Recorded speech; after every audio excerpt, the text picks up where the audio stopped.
멜번이라고 하는 도시에 도착했을 때의 일입니다. 대중교통을 이용하기 위해서 교통카드가 필요했습니다. 그래서 교통카드를 파는 역으로 갔습니다. 처음으로 영어를 사용해야 돼서 조금 긴장이 되었습니다. 영어에 가서 내가 교통카드를 사고 싶습니다 라고 이야기했습니다. 그 영어원이 제 이야기를 듣고 이 교통카드에 얼마를 충전하고 싶습니까? 라고 물어봤습니다. 여기까지는 문제가 없었습니다. 그리고 제가 그분의 이야기를 듣고 이렇게 대답했습니다. 30불 please. 그러자 그분이 눈을 동그랗게 뜨고 약간 인상을 쓰며 이렇게 소리를 내셨습니다. 제가 내 반응이 조금 이상한가? 라고 생각하고 다시 한번 자신있게 큰 목소리로 대답했습니다. 30불 please. 그래서 그분이 이번에는 조금 더 큰 목소리로 이러면서 다시 한번 말씀해 주시겠습니까? 라고 저에게 이야기했습니다. 그때 저는 뭔가가 잘못됐다라는 것을 인지하기 시작했어요. 뭐가 잘못됐나요? 30이라고 하는 숫자를 한국어로 이야기했어요. 30불, 저도 모르게 한국어로 30불 드세요. 드세요는 영어로 말하고 30이라고 하는 숫자를 한국어로 이야기했어요. 그때 제가 그분에게 영어로 다시금 설명했고 교통카드를 잘 받을 수 있었습니다. 언어가 다르다고 하는 것이 우리에게 참 많은 불편함을 줄 때가 있습니다. 그렇게 언어의 불편함을 겪을 때마다 우리는 창세기 11장을 생각하게 됩니다. 사람들이 바벨탑만 쌓지 않았다면 우리가 이렇게 불편하지 않았을 텐데 라고 생각합니다. 그런데 11장을 자세하게 생각해 보면 탑을 쌓는 것이 문제가 아닙니다. 8절입니다. 여호와께서 거기서 그들을 온 지면에 흩으셨으므로. 9절입니다. 여호와께서 거기서 그들을 온 지면에 흩으셨더라. 8절과 9절에 흩으셨더라 라고 반복해서 사용하고 있습니다. 만약에 탑을 쌓았다는 것이 잘못되었다면 하나님께서는 탑을 무너뜨리시는 것입니다. 그런데 하나님께서는 사람들이 쌓았던 탑은 그대로 놓으셨습니다. 그리고 하나님께서는 사람들을 흩으셨습니다. 바벨탑을 쌓은 것이 잘못된 것이 아니라 그 안에 담겨져 있는 사람들의 목적과 방향과 의도와 동기가 잘못되었기 때문입니다.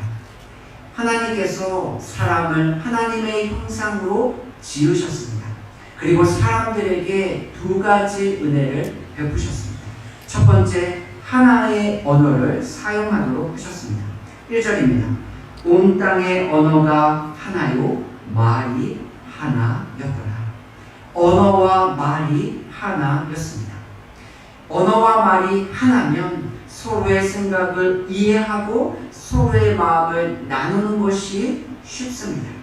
하나님께서는 서로의 마음을 나누고 서로의 마음을 이해하도록 하기 위하여 말과 언어가 하나가 되게 하셨습니다. 두 번째, 하나님께서 우리에게 주신 은혜입니다. 하나님께서 사람들에게 지혜를 주셔서 기술이 발전하도록 하셨습니다. 3절입니다. 서로 말하되 자 벽돌을 만들어 견고히 굽자 하고 이에 벽돌로 돌을 대신하며 역청으로 진흙을 대신하고. 똑같이 3절에서 대신하여 라는 단어를 반복해서 사용하고 있습니다. 팔레스타인 지역과 달리 지금 사람들이 있는 시나이 땅은 돌이 부족한 곳입니다. 그런데 하나님께서 사람들에게 지혜를 주셨습니다. 그래서 돌보다 더 단단한 벽돌을 만들도록 하셨습니다. 그뿐만 아니라 역총을 사용하도록 하셨습니다. 역총이 의미하는 바가 무엇입니까? 레위기 17장 11절입니다. 육체의 생명은 피에 있습니다. 내가 이 피를 너희에게 주어 제단에 뿌려 너희의 생명을 위하여 속전하여 하게 하였나니 생명이 피에 있으므로 피가 죄를 속하느니라. 우리는 예수님의 십자가의 보혈로 용서함을 받습니다. 그리고 예수님의 십자가의 은혜로 우리의 죄가 덮어집니다. 여기서 속죄하다라고 하는 단어가 바로 역청이라고 하는 단어와 같습니다. 그러니 속죄하다라고 하는 추상적인 의미를 역청이라고 하는 단어로 시각적으로 우리에게 보여주고 있습니다. 창세기 6장 14절입니다. 너는 고페르 나무로 너를 위하여 방주를 만들 때 그 안에 칸들을 막고 역청을 그 안팎에 칠하라. 출애굽기 2장 3절입니다. 더 숨길 수 없게 됨에 그를 위하여 갈대 상자를 가져다가 역청과 나무 진을 칠하고. 하나님께서 노아에게 방주를 만들라고 말씀하셨습니다. 그리고 방주의 안과 밖에 무엇을 칠하라고 하셨나요? 역청을 칠하라고 하셨습니다. 모세를 더 이상 숨길 수 없게 되었습니다. 모세를 갈대 상자 안에 놓았습니다. 그리고 갈대 상자 안과 밖에 무엇을 칠하라고 하셨나요? 역청을 칠하도록 하셨습니다. 그래서 그 역청을 칠함으로 심판의 홍수의 물이 방주 안으로 들어올 수 없었습니다. 갈대 상자에 역청을 안과 밖에 칠함으로 죽음의 물이 모세를 해하지 못했습니다. 무슨 의미입니까? 역청을 칠함으로 하나님이 덮으시고 하나님이 보호하심을 나타내고 있습니다. 따라서 역청은 단순히 물을 막는 방수의 기능을 하는 것을 넘어서고 있습니다. 우리는 하나님의 은혜로 살아갈 수밖에 없고 하나님의 은혜가 필요한 존재임을 보여주고 있습니다. 그런데 사람들은 이 하나님의 은혜를 다른 목적으로 사용하기 시작합니다. 첫 번째, 하늘에 닿게 하여. 창세기 11장 4절입니다. 또 말하되 자 성읍과 탑을 건설하여 그 탑 꼭대기를 하늘에 닿게 하여. 하늘에 닿게 하여 라고 하는 표현은 하나님의 다스림, 하나님의 통치를 거부하는 삶의 모습입니다. 이 당시에 살아가는 사람들은 이미 하나님께서 물로 세상을 심판하셨음을 알고 있습니다. 그러면 탑을 하늘에 닿도록 높게 쌓는 이유가 무엇이겠습니까? 하나님께서 또다시 물로 세상을 심판하여도 우리가 탑을 하늘에 닿도록 높게 쌓아서 우리는 심판을 받지 않겠다라는 의도가 담겨져 있습니다. 두 번째입니다. 우리의 이름을 내고. 창세기 11장 4절입니다. 우리의 이름을 내라. 그들이 하늘에 닿도록 높게 탑을 쌓는 이유가 무엇입니까? 그 탑을 통하여 자신들의 이름을 드러내기 위함입니다.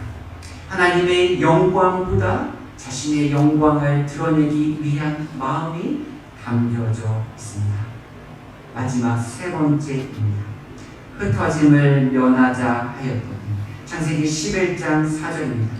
온 지면에 흩어짐을 면하자 하였더니 그들은 하나의 언어로 하나님이 주신 지혜로 기술의 진보를 이루어 갔습니다. 그리고 자신들에게 베푸신 하나님의 은혜를 사용하기 시작합니다. 그런데 그 결과가 무엇입니까? 하늘에 닿도록 높게 탑을 쌓습니다. 그리고 그 안에 자신들의 영광과 자신들의 이름을 새겨뒀습니다. 그리고 마지막으로 하나님이 없어도 살 수 있는 강한 나라와 민족을 만들기 원했습니다. 그리고 온 땅에 하나님의 생각과 하나님의 마음으로 살아가는 주의 백성들이 가득하기를 원하시는 하나님의 마음을 거부했습니다. 그것이 흩어짐을 명하는 모습입니다. 지금까지 하나님이 주신 두 가지 은혜로 사람들은 세 가지 자신들이 원하는 모습으로 살아가고 있습니다. 이러한 모습을 보시고 하나님께서 행동하기 시작하십니다. 창세기 11장 5절입니다. 여호와께서 사람들이 건설하는 그 성읍과 탑을 보려고 내려오셨더라. 창세기 11장 7절입니다. 자, 우리가 내려가서, 두 번에 걸쳐서 내려가다라고 하는 동사를 사용하고 있습니다. 사람들이 하나님의 다스림을 거부합니다. 하나님이 심판하여도 우리가 탑을 높게 쌓으면 하나님의 그 심판을 면할 수 있다라고 생각합니다. 사람들이 힘을 갖고 권력을 가져서 하나님과 대항합니다. 그런데 오늘 5절과 7절에서 하나님은 내려오고 계십니다. 하나님은 모든 것 위에 계십니다. 그래서 사람들이 하는 일을 올려다보는 것이 아니라 내려다보고 계십니다. 하나님께서 사람들의 언어를 다르게 하셔서 결국은 온 땅의 사람들을 흩으셨습니다. 이것이 하나님의 심판입니까? 아니면 하나님의 은혜입니까? 오늘 말씀의 제목이 바벨의 은혜입니다. 바벨의 심판이 아닙니다. 사람들이 자신들의 이름을 내고 하나님 없이도 살 수 있다라고 생각하는 그 모습을 보시고 하나님이 흩으셨습니다. 겉으로 보여지는 모습은 심판처럼 보입니다. 그런데 그것은 심판이 아니라 하나님의 은혜입니다. 왜 그렇습니까? 하나님께서 세상을 창조하셨습니다. 그리고 창조의 목적을 아담과 하와에게 말씀하셨습니다. 창세기 1장 28절입니다. 하나님이 그들에게 복을 주시며 하나님이 그들에게 이르시되 생육하고 번성하여 땅에 충만하라. 하나님께서 세상을 물로 심판하셨습니다. 그리고 노아에게 다시금 언약을 말씀하십니다. 창세기 9장 1절입니다. 하나님이 노아와 그 아들들에게 복을 주시며 그들에게 이르시되 생육하고 번성하여 땅에 충만하라. 하나님께서 노아에게 새로운 언약을 말씀하고 있지 않습니다. 처음 창조하셨을 때에 아담과 하와에게 말씀하셨던 그 창조의 목적을 다시금 노아에게 말씀하고 있습니다. 그것이 무엇입니까? 온 땅에 충만하라는 말씀입니다. 사람의 흩어짐이 겉으로 볼 때에는 심판처럼 보입니다. 그러나 그 모습을 통하여 결국 하나님은 하나님의 창조 목적을 이루고 계십니다. 하나님의 마음이 느껴지시나요? 우리의 삶이 가장 안전하다라고 느낄 때가 언제이십니까? 내가 좋은 직장에 다니고 내가 사업하는 것들이 잘 되어지고 나의 노후가 완전하게 준비되어져 있는 모습입니다. 그런 모습은 하나님의 은혜이고 감사한 일입니다. 그러나 그 모든 것들이 갖추어져 있지만 그 삶 가운데 하나님의 다스림과 하나님의 통치가 없다면 그 삶은 안전한 삶이 될 수 없습니다. 시편 122편 1절입니다. 여호와께서 집을 세우지 아니하시면 세우는 자의 수고가 헛되며 여호와께서 성을 지키지 아니하시면 파수꾼에 깨어 있음이 헛되도다. 2절입니다. 너희가 일찍이 일어나고 늦게 누우며 수고의 떡을 먹음이 헛되도다. 우리는 이미 시편 127편 1절, 2절, 3절 말씀을 주일날 함께 나눴습니다. 우리가 모든 것들을 다 갖추었다 하여도 만약에 우리의 삶에 하나님이 계시지 않는다면 우리의 모든 것들은 흩어질 수밖에 없습니다. 우리의 삶은 하나님의 다스림 가운데 있습니다. 우리의 삶이 하나님의 통치를 받고 계시나요? 우리는 매 순간마다 베푸신 하나님의 은혜를 창조의 목적에 맞게 사용하고 있습니까? 큰 것들을 생각하지 않기를 원합니다. 아무리 작은 것이라도 그것이 하나님의 은혜를 따라 행한 일이라면 그것은 하나님의 창조의 목적에 맞게 사용되고 있습니다. 우리 가운데 하나님이 함께 하시기를 소망합니다. 우리가 걸어가는 삶의 걸음 가운데에 하나님의 은혜의 목적이 드러나기를 원합니다. 그리하여 우리의 삶이 하나님 안에서 가장 안전함을 느끼는 저와 여러분들이 되시기를 예수님의 이름으로 소망합니다. 만약 우리의 삶이 불안전하고 우리의 삶에 어려움이 있다 하여도 하나님이 우리와 함께 계심으로 인하여 기뻐하며 감사할 수 있는 저와 여러분들이 되시기를 예수님의 이름으로 축복합니다. 기도하겠습니다.